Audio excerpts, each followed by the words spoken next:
En hépato, 1h30. 1h30, vous sortirez de vos fauteuils avec tout ce qu'il faut savoir sur l'hépatite delta. Vous serez moins stressé quand vous verrez la prochaine cholestase durant une grossesse. Et on terminera par le traditionnel répertoire des grands messages de l'année en hépato à travers la littérature. Donc sans plus tarder, je passe la parole en la remerciant à Corinne Castelnau, l'hépatite delta, pour se mettre à jour. Une chose essentielle, il faut penser au virus delta. Et tout patient antigène HBS positif doit avoir une recherche d'anticorps anti-delta. Si l'anticorps est positif, un ARN VHD sera demandé. L'épidémiologie. Rappelons que environ 350 millions de malades sont infectés par le VHB dans le monde et que environ 25 millions sont co-infectés par le virus delta. Les plus fortes prévalences sont indiquées sur la diapositive en rouge et en jaune. Mais la prévalence de cette co-infection reste quand même élevée en Europe et en France, où on note à peu près 25 à 30 000 patients co-infectés VHB-VHD, essentiellement des patients d'origine africaine ou de l'Europe de l'Est. Il existe 8 génotypes différents. Le génotype 1 est le plus fréquent. Les génotypes 1 et 3 entraînent en général des maladies chroniques plus sévères. Mais cette recherche n'est pas effectuée en pratique courante. Et il faut faire ces examens dans des laboratoires spécialisés et donc c'est effectué essentiellement lors d'études thérapeutiques. L'infection delta. Le virus de l'hépatite delta a été découvert en 1977 par Risetto. Et vous voyez à droite la particule virale qui renferme un génome ARN simple brun, circulaire, entouré d'une grande et d'une petite protéine. Et la grande protéine est enveloppée par les 3 protéines de surface de l'antigène HBS. Donc le VHD est tributaire des protéines d'enveloppe du VHB pour pénétrer et infecter les hépatocytes. Par conséquent, l'infection par le virus delta peut survenir soit simultanément à une infection par le VHB, et on parlera de co-infection, soit à la suite d'une infection préexistante par le VHB, on parlera de surinfection. Alors la différence de ces deux types d'infection est que le patient qui est co-infecté a 90% de chances de guérir de cette infection aiguë, alors que le patient qui est surinfecté par le virus delta a 90% de risque d'évoluer vers une hépatite chronique. Et l'évolution, alors, est plus rapide et plus fréquente vers la cirrhose.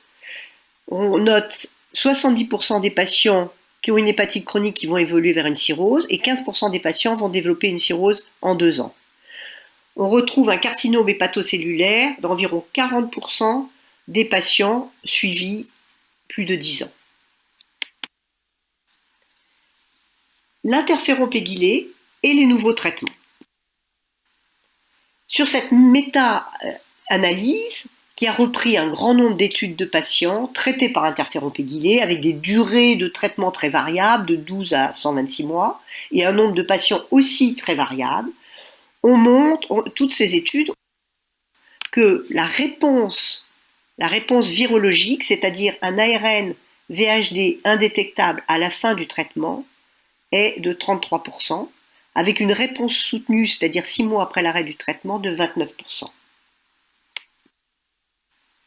Il faut reconnaître que nous avons peu d'études à long terme disponibles, que les facteurs prédictifs de réponse, c'est l'ARN indétectable à 6 mois de traitement et la baisse de l'antigénémie HBS. Mais que ces facteurs ne sont pas très robustes en raison des rechutes tardives possibles, même plusieurs années après l'arrêt du traitement, qui sont d'ailleurs souvent sans complications. Alors le traitement par interféron améliore l'évolution, un retraitement peut être efficace, mais il est certain que les patients refusent souvent de reprendre ce traitement du fait des effets secondaires et notamment de l'asthénie.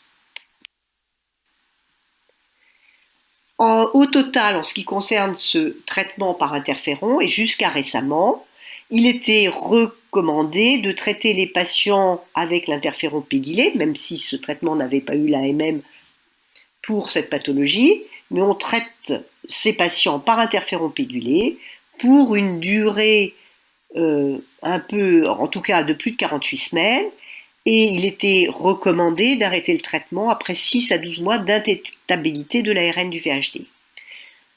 La rechute, on sait, est tardive dans plus de 50% des cas, et la perte de l'antigénémie HBS dans 10% des cas est un marqueur quand même de guérison du VHD. Les nouveaux traitements. Sur cette diapositive, vous avez donc l'hépatocyte avec son gros noyau et les 3 sites d'action des nouveaux antiviraux pour bloquer l'infection du VHD. Alors à gauche, sur la diapositive, vous voyez que le virus D, comme le virus B, pénètre dans l'hépatocyte via le cotransporteur d'acide biliaire qu'on appelle le NTCP, qui transporte ces virus jusqu'au noyau. Donc en inhibant ce récepteur d'entrée, en se fixant au NTCP, notamment comme le bulévertide, vous empêchez la pénétration du virus dans l'hépatocyte. À droite, vous avez un autre site d'action possible, notamment un inhibiteur de prénylation comme le lonafarnib, et cet antiviral qui inhibe l'assemblage et l'interaction du VHB et du VHD va donc diminuer la sécrétion du VHD. Un troisième site d'action possible, en haut sur la diapositive, en inhibant la sécrétion de l'antigène de surface du VHB, vous allez donc inhiber la sécrétion du virus.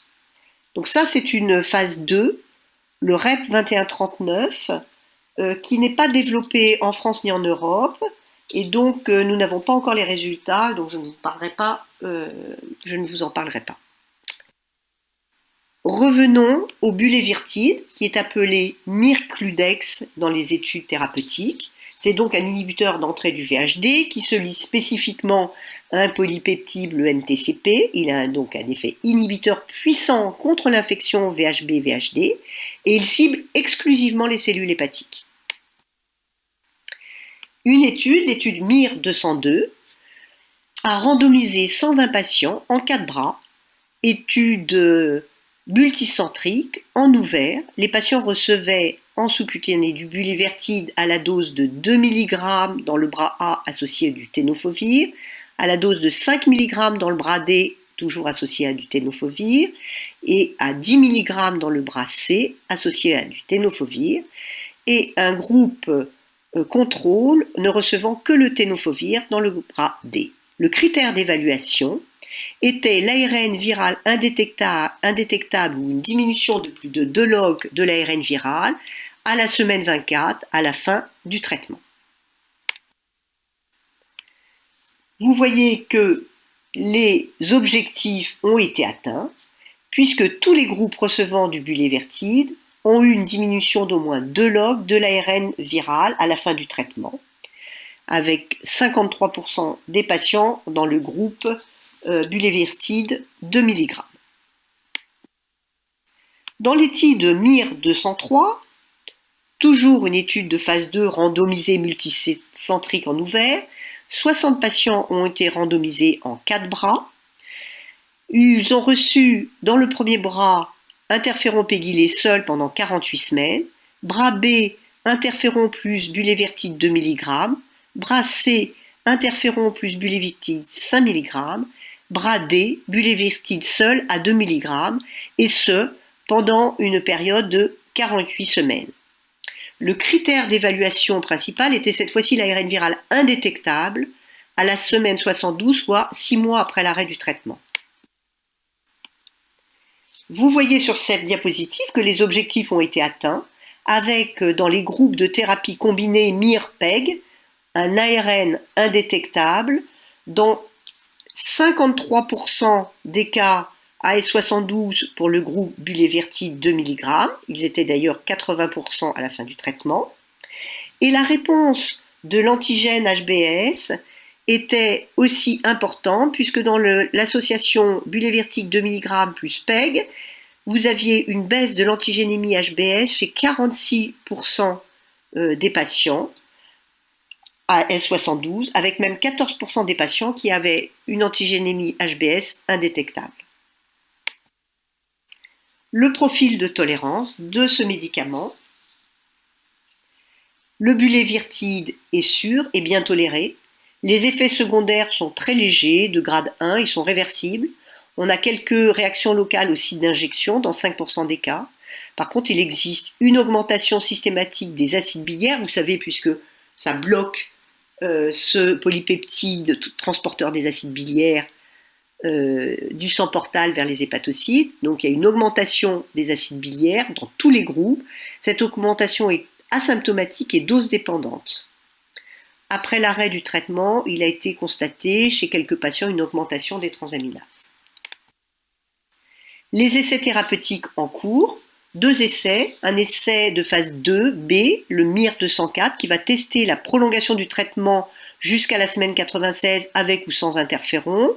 Donc 4 groupes, un groupe PEG interféron pendant 48 semaines, 2 groupes interféron PEG à 2 ou 10 mg pendant 48 semaines, suivis d'une monothérapie à 2 ou 10 mg de bulévirtide jusqu'à la semaine 96, et le bras D qui va recevoir du 10 mg bulévirtide sans interféron jusqu'à la semaine 96. Une étude de phase 3, MIR 301, va tester la prolongation du traitement pendant 3 ans en monothérapie à la dose de 2 ou 10 mg. Le Mircludex a eu l'autorisation temporaire d'utilisation de cohorte en juin 2019 pour traiter des cirrhoses compensées ou des fibroses sévères évaluées par FibroScan ou PBH et des fibroses F2 avec une cytolyse de plus de 2N depuis au moins 6 mois. Donc les dossiers étaient discutés en RCP, 195 patients ont pu être traités et inclus dans un observatoire à NRS, le Bullet Delta, observatoire de l'efficacité et de la tolérance du bulévirtide, donc chez des patients B-delta avec quand même une fibrose sévère ou une fibrose moyenne associée à une cytolyse. Et le bulévirtide a eu l'autorisation de mise sur le marché le 14 septembre 2020 sous le nom de Epcludex à la dose de 2 mg. Il est donc indiqué dans le traitement de l'infection chronique par le virus de l'hépatite delta chez les patients adultes présentant une maladie hépatique compensée et positive pour l'ARN delta. La prescription est hospitalière, effectuée par un hépatologue, infectiologue ou médecin interniste, et la délivrance est hospitalière. Quel bilan effectué avant le traitement? Alors, un bilan virologique avec évidemment l'ARN delta, un DNA VHB. On sait que le VHD inhibe le virus B et bloque en général la charge du VHB. Et en fait, le DNA est souvent soit indétectable, soit faible, à moins de 3 log. La sérologie VHC sera effectuée, la sérologie VIH. L'évaluation de la fibrose sera effectuée soit par FibroScan ou par marqueur non invasif, notamment le score APRI. En cas de cirrhose, on effectuera un score de Child, une échographie bien entendu à la recherche de CHC et une fibroscopie gastrique selon les critères de Baveno.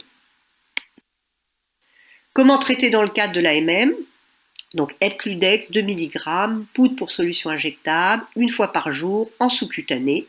La durée optimale de traitement n'est pas connue. Tant que le traitement est associé à un bénéfice clinique, il doit être poursuivi. Voilà ce qui est indiqué sur la notice.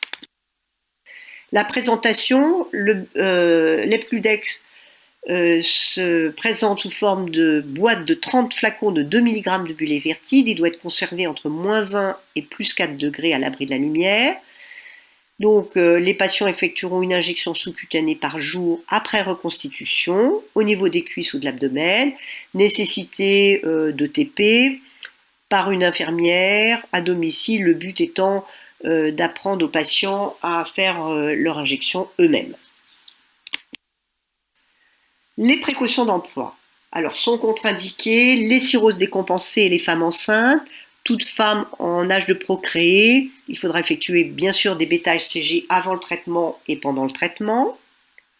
D'autre part, in vitro, il a été montré que certains médicaments peuvent inhiber le NTCP, qui est ciblé par l'Epcludex, et donc l'administration concomitante de ces médicaments n'est pas recommandé, et vous avez donc la liste en haut à droite.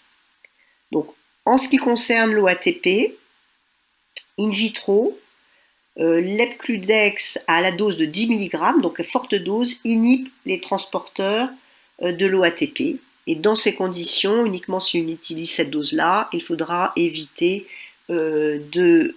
d'administrer en même temps les médicaments qui sont aussi à droite sur la diapositive.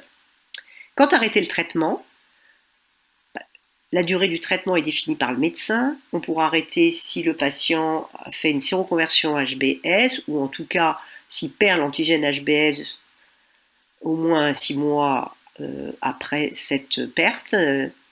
On arrêtera aussi le traitement en cas de non-efficacité, si l'ARN delta ne diminue pas de plus de 2 log à 6 mois de traitement, s'il n'y a pas de réponse donc virologique ou biochimique.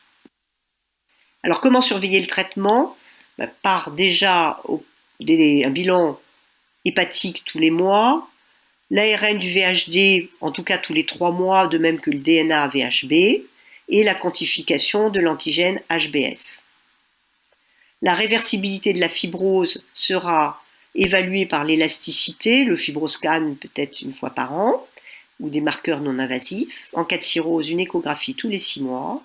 Et la tolérance est évaluée sur les tests hépatiques. Donc en tout cas, les tests hépatiques, numération, ça une fois par mois, en tout cas tous les 3 mois, puis après tous les mois pendant 3 mois, et après tous les 3 mois. Les acides biliaires, peut-être tous les 3 mois. Pour l'instant, on n'a pas noté de symptômes en rapport avec l'augmentation des acides biliaires, mais on n'a pas un recul peut-être suffisant, et donc on vous demandera de les doser. Et bien sûr, on vérifiera les réactions au point d'injection. Revenons à notre hépatocyte et le deuxième site d'action possible pour inhiber les virions delta, la sécrétion de virions delta, c'est l'inhibition de la prénylation et notamment le lonafarnib. C'est un inhibiteur donc de la prénylation qui inhibe l'emballage et la sécrétion. Il est donné par voie péros, il a été déjà utilisé dans d'autres pathologies. Plus de 2000 patients ont été traités dans le cadre d'un programme d'oncologie. Plus de 170 patients ont été traités dans le cadre d'études de virus delta. Les événements indésirables les plus fréquemment rapportés sont l'asthénie et des troubles digestifs avec des amaigrissements parfois importants.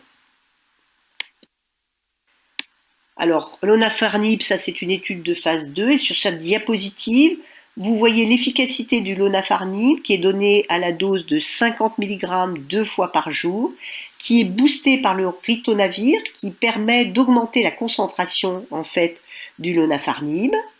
Et associé à l'interféron, il permet de diminuer de 4 log l'ARN du virus du VH delta, contrairement au groupe qui est lonafarnib seul, où la baisse n'est que de 1 log 5. Sur cette diapositive, étude de phase 2, à 24 semaines de traitement, dans le groupe lonafarnib ritonavir, 33% des patients ont un ARN indétectable versus 78% si vous l'associez à l'interféron. Et les transaminases sont normales dans 47% dans le groupe lonafarnib ritonavir versus 88% dans le groupe associé à de l'interféron. Les groupes, comme vous pouvez voir, sont quand même petits. Il existe à l'heure actuelle une étude de phase 3, les inclusions sont en cours. 400 patients doivent être inclus. Dans le premier groupe, les patients reçoivent du lonafarnib à la dose de 50 mg 2 fois par jour associé au ritonavir. Deuxième groupe, lonafarnib, ritonavir plus PEG interféron. Troisième groupe, interféron, PEG seul. Quatrième groupe, du placebo.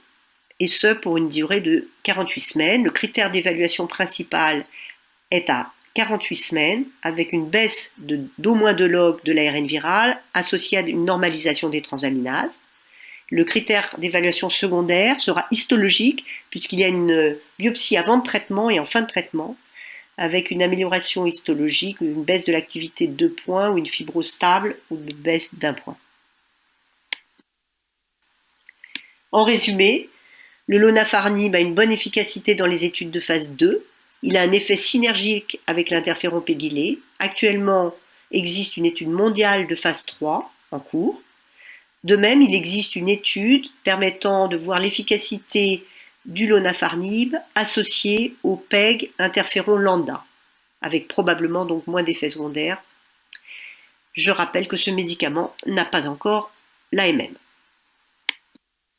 En conclusion, il faut tout d'abord penser au virus Delta chez tout patient VHB et dépister en faisant une sérologie VHD. L'Epcludex à l'AMM et permet de traiter tout patient VHD avec un ARN positif, quelle que soit la fibrose, sauf en cas de cirrhose décompensée, à la dose de 2 mg par jour en sous-cutané. Alors, la combinaison bulévirtide, interféron pégylé ayant des effets synergiques doit être proposée. La durée du traitement, il faut poursuivre le traitement tant qu'il y a un bénéfice, alors a priori au moins 1 an, et la poursuite du traitement sera éclairée par les résultats des études en cours, poursuivies peut-être par une monothérapie la 2e année. Et pour les patients avec cirrhose, bien sûr, il faut dépister le CHC avec écho et alpha-fétoprotéine tous les 6 mois. Voilà, je vous remercie. Pas très clair. Merci beaucoup Corinne pour ce panorama très clair et synthétique que tu as pu faire en peu de temps. Je voudrais faire 3 commentaires avant de passer aux questions. D'une part, tu l'as précisé, je crois que c'est majeur, de faire la recherche d'anticorps anti-delta chez tout patient qui a un antigène HBS positif. Et je le reprécise simplement parce que dans toutes les études européennes et américaines, on se rend compte que jusqu'à 40% des patients, de nos patients, ne sont pas dépistés pour le delta. C'est assez incroyable, mais c'est comme ça, alors que la règle est particulièrement simple. Ma deuxième remarque, c'est, là tu as précisé que c'était une prescription hospitalière, l'Epcludex ou le Myrcludex. N'oublions jamais de préciser que c'est une prescription hospitalière publique ou privée, comme pour la plupart des nouveaux médicaments. C'est-à-dire qu'avec une ordonnance de clinique, on peut prescrire de l'Epcludex, moi j'ai déjà fait, on peut prescrire de l'Epcludex et ça peut être délivré en rétrocession dans toutes les pharmacies qui font de la cancéro, les pharmacies d'établissement, de cliniques qui font de la cancéro. Et la troisième question, c'est les acides biliaires. Le dosage des acides biliaires n'est pas remboursé. Le mécanisme d'augmentation des acides biliaires est lié au mécanisme du médicament. Et jusqu'à présent, c'est vrai qu'on n'a pas fait grand-chose, on n'a pas remarqué grand-chose comme effet secondaire significatif lié à cette augmentation. Donc j'ai l'impression qu'en libéral, ça ne va pas être forcément facile ni forcément intéressant de doser les acides biliaires, quoi. Donc des questions, c'était juste des remarques, mais merci encore. À moins que tu aies des commentaires à faire sur ça. Vous m'entendez ? Bien sûr. Oui. Et avec plaisir. Oui, alors déjà pour la sérologie anticorps delta, je pense qu'effectivement il faut le faire régulièrement. Il faut peut-être même le refaire parce que souvent les patients n'ont pas la sérologie, ou alors c'est une vieille sérologie il y a 10 ans, etc., et qui peut être négative, et quand même on a dans certains groupes de patients une possibilité de réinfection du virus B par le virus delta, donc il ne faut pas hésiter à refaire une sérologie delta, surtout si on en a eu une négative ancienne. Ça c'est le premier point. Le deuxième point, effectivement, pour le traitement d'Epcludex, effectivement, on peut traiter tous les hépatites delta, comme ça, c'est indiqué, mais il faut quand même savoir que le prix est quand même conséquent et que pour l'instant, seules les cirrhoses compensées ou les fibroses sévères vont pouvoir recevoir le traitement qui va être remboursé. Sinon, ça dépendra du financement, ça coûtera à l'hôpital, ça dépendra de votre pharmacie de l'hôpital. Et sinon, donc, il faut faire attention, peut-être attendre un petit peu, parce que actuellement le remboursement, c'est dans le cadre de l'AMM post-ATU, et donc le remboursement répond aux patients cirrhose ou fibrose F3 ou F2 avec une cytolyse. Et il faut attendre à peu près 6 à 9 mois pour l'obtention du prix et puis pouvoir traiter peut-être tous les deltas avec des fibroses minimes. Ceci étant, la plupart du temps, nos deltas ont des fibroses souvent avancées. Très bien. Donc il y a beaucoup de questions d'ailleurs sur les modalités du traitement. Je commence sur ma gauche si vous en avez, chers amis. Oui, alors modalité de traitement, mais avant tout, les acides biliaires, il y a quelques questions sur les acides biliaires. Je rebondis sur ce que tu as dit, Bertrand. Toxicité des acides biliaires, quel taux doit-on s'inquiéter? En pratique, est-ce possible? Est-ce qu'on peut le doser dans quel laboratoire? Quelle fréquence? Examen remboursé, est-ce que tu peux nous en dire plus sur ça? Il y a pas mal de questions sur ça. Oui. Alors écoute, en tout cas, nous dans les études, ça peut augmenter beaucoup, à plus de 10 fois. Mais ce qui est intéressant, c'est de voir que les patients, ils ont souvent des acides biliaires avant d'être mis sous traitement. Donc on ne dose pas les acides biliaires chez nos patients avant, mais là, on a beaucoup de patients qui ont déjà des acides biliaires au-dessus de la norme avant d'être mis sous traitement. Après, on a des patients qui ont, comme je le dis, 10 fois le taux d'acide biliaire. Pour l'instant, on n'a rien vu comme effet secondaire. Donc c'est vrai que si c'est fait en ville et que c'est pas remboursé, j'ai envie de dire le faites pas parce que ça risque effectivement d'affoler peut-être votre patient. Je pense qu'il va falloir attendre les résultats des études en cours. Voilà, moi si vraiment c'est fait en ville et que c'est pas remboursé, je pense qu'on peut se permettre de ne pas le demander. D'accord. Pour l'instant, puisqu'on a surtout, il n'y a pas eu un seul problème de tous les patients traités, même avec des taux très importants. Alors attendons effectivement peut-être les résultats des études. Patrice ? Oui, j'aurais deux questions à vous poser. Une première un peu intellectuelle et l'autre plus pratico-pratique. La première, ça concerne l'évolution différente de la maladie selon qu'il s'agit d'une co-infection ou d'une surinfection. Donc pourquoi ce profil différent? Et la deuxième question, c'est le dépistage systématique chez tout porteur du virus VHB. Est-ce valable aussi pour les porteurs sains, puisqu'on en a parlé ce matin? Est-ce qu'il faut aussi rechercher le delta dans ces cas-là? Alors, pour la dernière question, oui, tout patient porteur d'un antigène HBS positif doit de toute façon avoir une sérologie delta. Et c'est parmi ces patients, on dit sains, porteurs sains, parce que souvent on dit ça parce qu'ils ont une charge virale faible. Mais ils peuvent avoir une charge virale faible et avoir justement le virus delta. Parce que quand on a le virus delta, le virus delta inhibe la multiplication du virus B. Donc souvent on croit que c'est un virus, un porteur inactif ou une infection chronique par le virus B, mais parce qu'on n'a pas cherché le delta. D'autant plus s'il y a une cytolyse, il faut vraiment se méfier. Donc vraiment, tout patient qui a un antigène HBS positif, il faut faire une sérologie VHD, et si elle est positive, faire un ARN delta. Alors maintenant, en ce qui concerne les co-infections et surinfections, la co-infection, vous allez être directement au contact du virus B en même temps que le virus delta. Et là, dans ces conditions-là, vous faites plus facilement des hépatites aiguës. Et celle-là, c'est comme une hépatite aiguë B, très souvent, elle va guérir.